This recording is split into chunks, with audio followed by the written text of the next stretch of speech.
Alright, so by now we all know what we're doing, right? So grab your coffee and enjoy.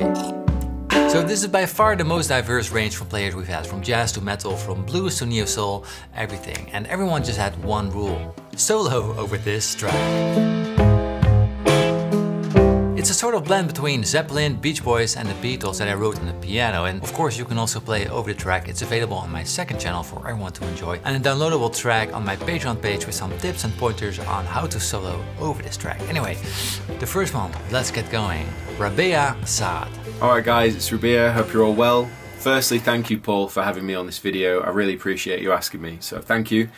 Secondly, the gear that I used for this solo was my Archetype Rabea plugin from Neural DSP, and then I used this brand new cutlass, Music Man cutlass. It's like a custom cutlass that I had made. It's got my bare knuckle triptychs in it, which are single coils. Anyway, my approach to this track was really just to accent the chord progressions, play dynamically, obviously, you know, play with feel and just trying to give it a little bit of movement throughout the song. So yeah, I hope I did a good job. I hope you enjoyed it. In any case, thanks for having me, and I'll see you later.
There's always something when I listen to Rabea. His touch, his timing, it's so in the pocket, just incredible.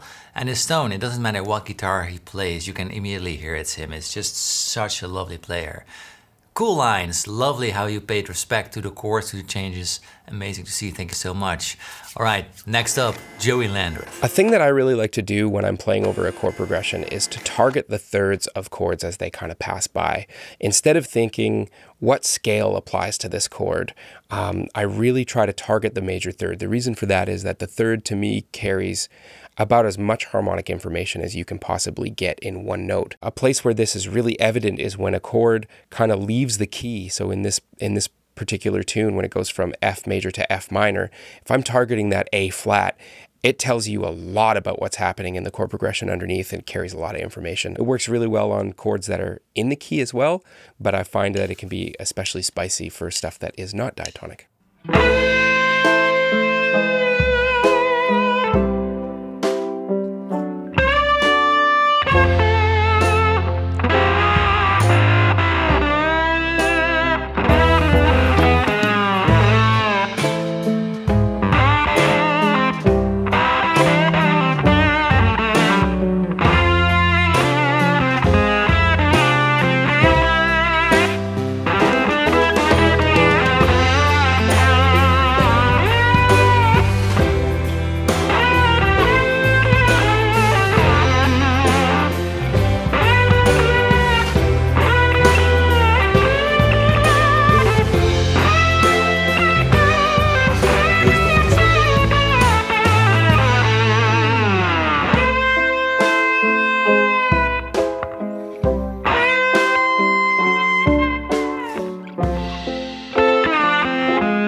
Joey's one of those players who always hits me in the feels with his phrasing. I have goosebumps all over my, it's really, really pretty. And if you ever need a reason to really commit to learning slide, just watch this video. It just adds such a deeper level to your playing. It's really magical. And it's interesting what he said about hitting the third of the chord. Sometimes it can sound a bit much or artificial, but here his phrasing is just so natural. Not a note too much, just gorgeous storytelling.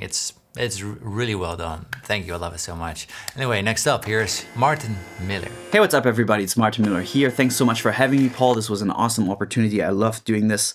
I generally try to outline the rhythm and the harmony of whatever I'm playing over very closely, so that if you were to remove the music from behind my solo, you would still have the rhythm represented with a strong pulse and the chords represented within my melodic choices. The way this would work practically over a track like this is to highlight the chord tones plus some optional notes. So for example, the first chord A minor, I would play something like this.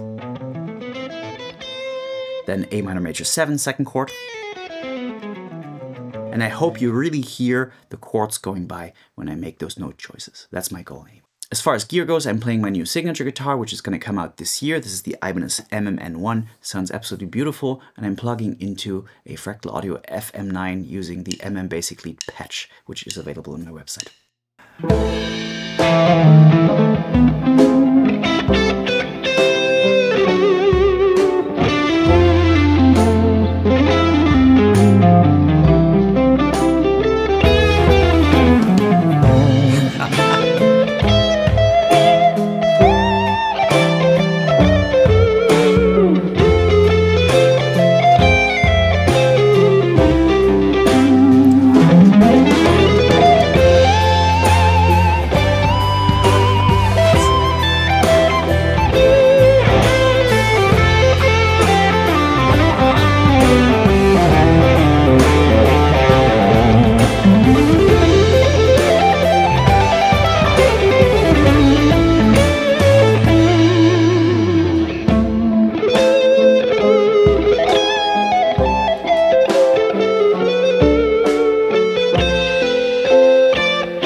Track needed to be longer for you. Yeah, super cool. I love this. Fretboard wizard, my god, flying over the neck without really going overboard, to be honest. It's really all nice and tidy and so melodic, and it's really cool to hear you're paying respect to like the dynamic, the build of the backing track. So when the climax hits, you go up.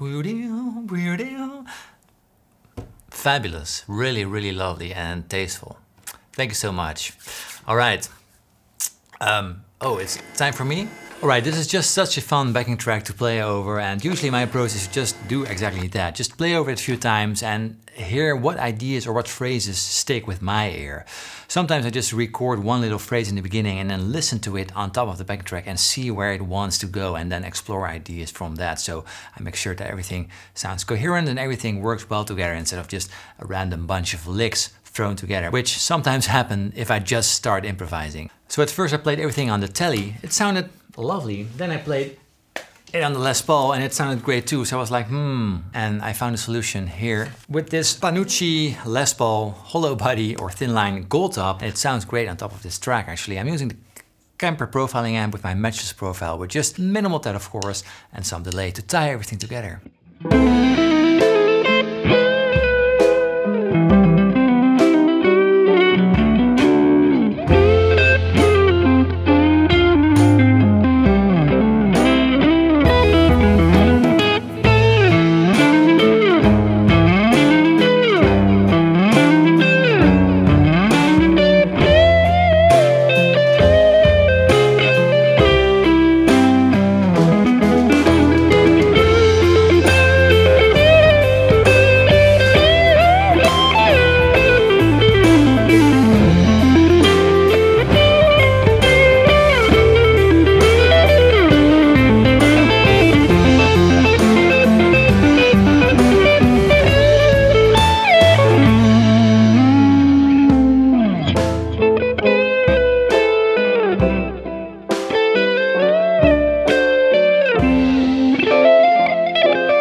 Thank you for listening. All right, next up, here's Jens Larsen.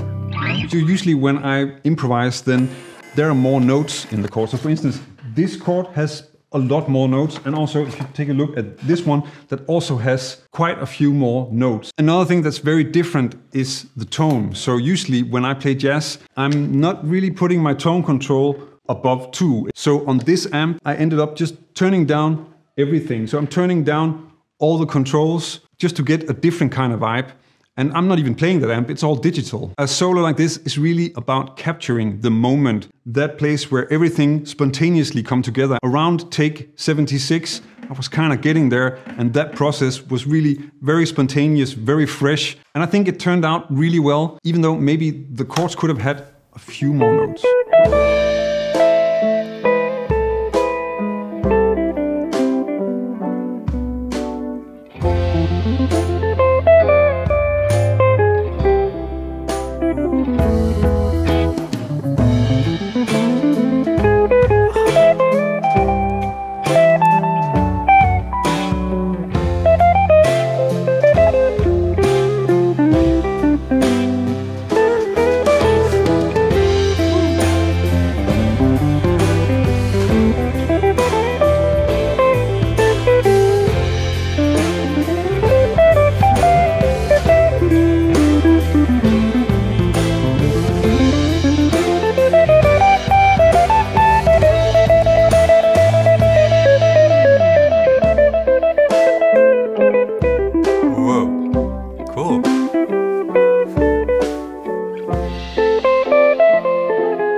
Really sweet hearing those jazz lines, the jazz vocabulary on this track. Super cool. And funny, because for me this track is already pretty busy with changes, but apparently for a jazz guitar player it's not enough. So I mean, these lines, the one that like the rising, the ascending line, was really pretty and captivating to listen to.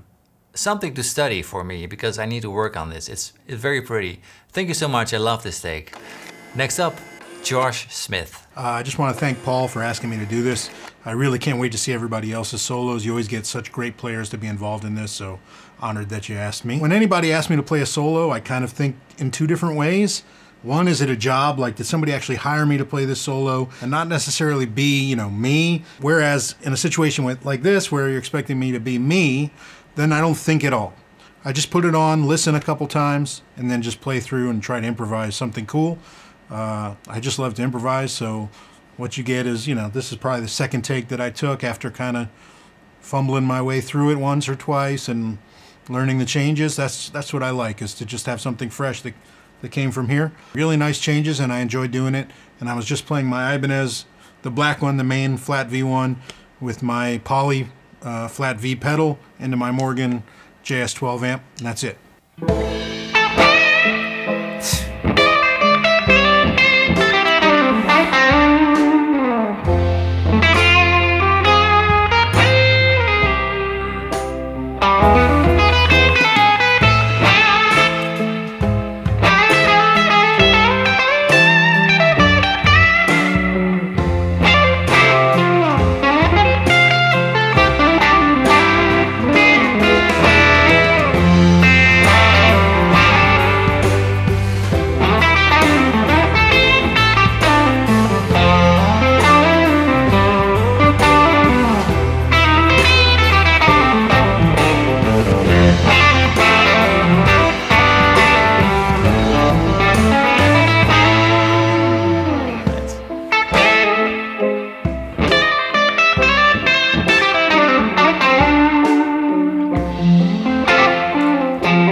Oh man, amazing stuff. I love how Josh always, every note he plays is with intent. He means business, and you see it, and it's the way it comes out, you hear it. And just how well balanced and organic this whole solo was, with a lot of harmonic content in his lines. Super cool. Double stops and chords sliding up and down. Really pretty.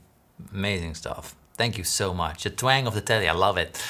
Anyway, next up, Ross Campbell. Hey everyone, Ross Campbell here. Paul, thank you so much for having me on the video. So the process of me coming up with that solo started with me going on a walk. I took my headphones with me and I just listened to Paul's backing track on a loop over and over again and sort of imagined some melodic ideas that I might want to experiment with on the guitar. I loaded the track in my DAW, spent a couple of hours getting familiar with it, improvising various takes, and then in the end I was able to compose that finished solo by taking bits and pieces from those improvised takes and combining them into one cohesive solo. I used my Fender Custom Shop 60s Relic Strat into my interface, and then into the laptop I'm running the Neural DSP Tone King Imperial Mark II plugin.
Whoa, how much can you put in one solo without it feeling cramped or overdone?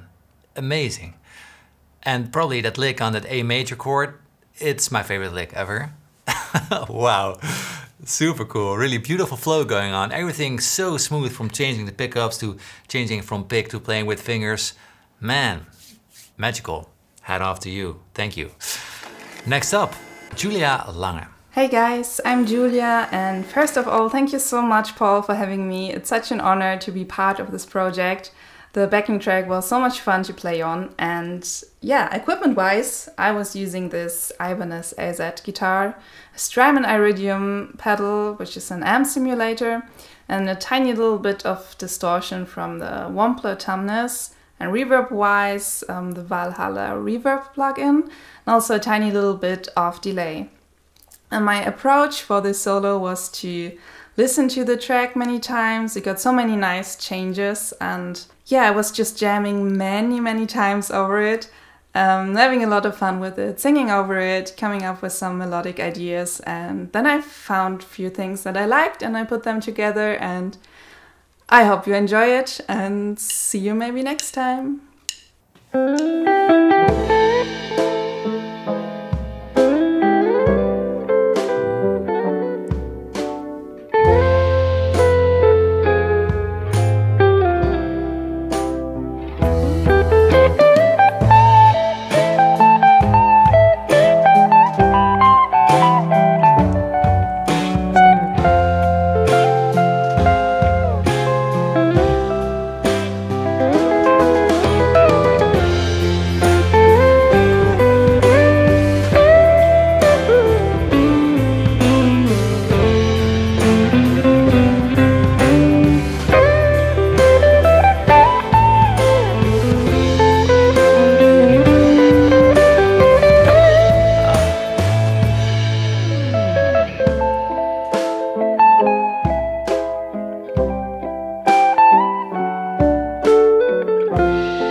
No? The party tricks at the end? Wow.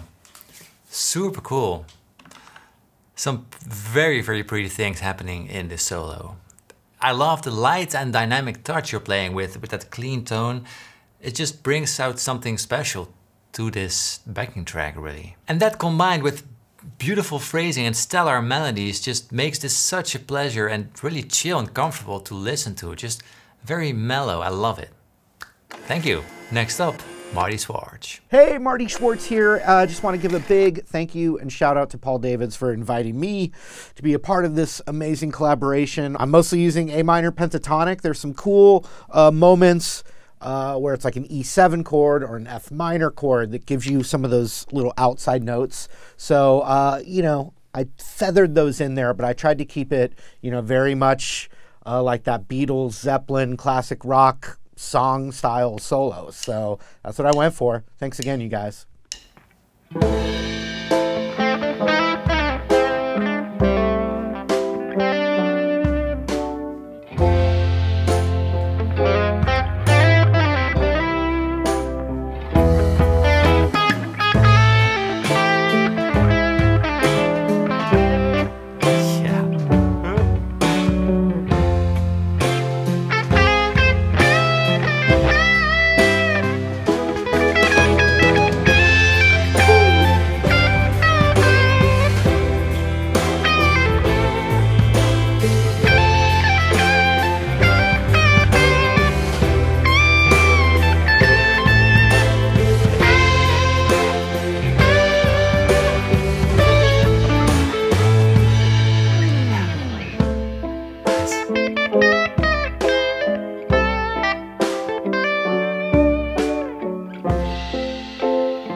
What a way to end the solo. Beautiful. Man, super cool. I love how this solo says a lot about you. Like, just such a wholesome take, really, really pretty. And just like I know you, very down to earth and sticking very close to your identity. And I just love it, how the phrasing works. You're taking the time for the licks to sink in, and not rushing things. Really fits well. Also, the Gibson tone, that dry, woody tone. Love it. Thank you so much, Marty. All right, amazing. Next up, Mateus Asato. What's up, guys? This is Mateus Asato. Thank you so much for having me on this. This is my Sir signature model, the very first one. And I plugged this guitar straight into the interface. And I ended up using a Neuro DSP plugin, the Mesa Boogie one. So in terms of the track, I took a listen a couple of times, then I started playing along. It's such an iconic chord progression, you know, the very first half of the song. I played along for a bit and then I was just not happy. Everything sounded too cliche. So I stopped for a second and then I was just listening to the track and then start singing some melodies over the chords until I find something that really made me happy. About the second half of the song, it felt more like home because that's probably one of my favorite chord progressions ever. So I just went with the flow. So that felt more like an improvisation kind of thing.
Should have made the backing track longer. Oh my, I can't, I don't know. We all heard it, right?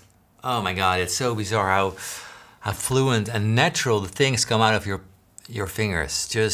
I just know how much practice and it doesn't matter how many notes he's playing, you still hear the chords underneath, even if you would take out a track, and that's really special. Man, I'm gonna transcribe this and learn it note for note. Maybe someday when I have time. Thank you so much. All right, next up we've got Kfir Ochaion. For me, a good solo is a solo that you can sing right after you hear it, you play it, you know, for the first time.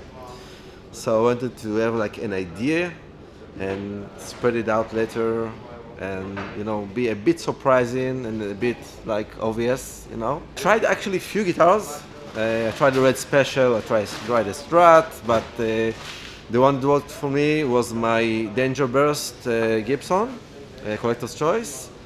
And I could have used 24 frets because there's a really high band there, but I wanted to struggle for it, and I wanted to make you impress.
Cool.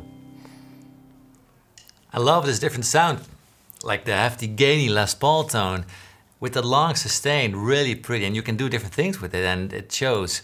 Super cool how you can play anything on this track. This is just a proof. Sounds super cool. And overall beautiful lines, how they all float into each other from low to high with that low power chord really smacking, putting everything on the table.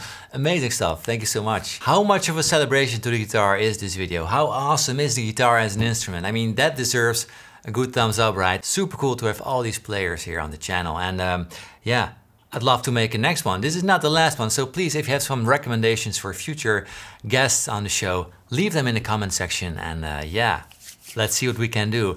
Of course, thanks to everyone in this video. Make sure to give them all a follow and a thumbs up.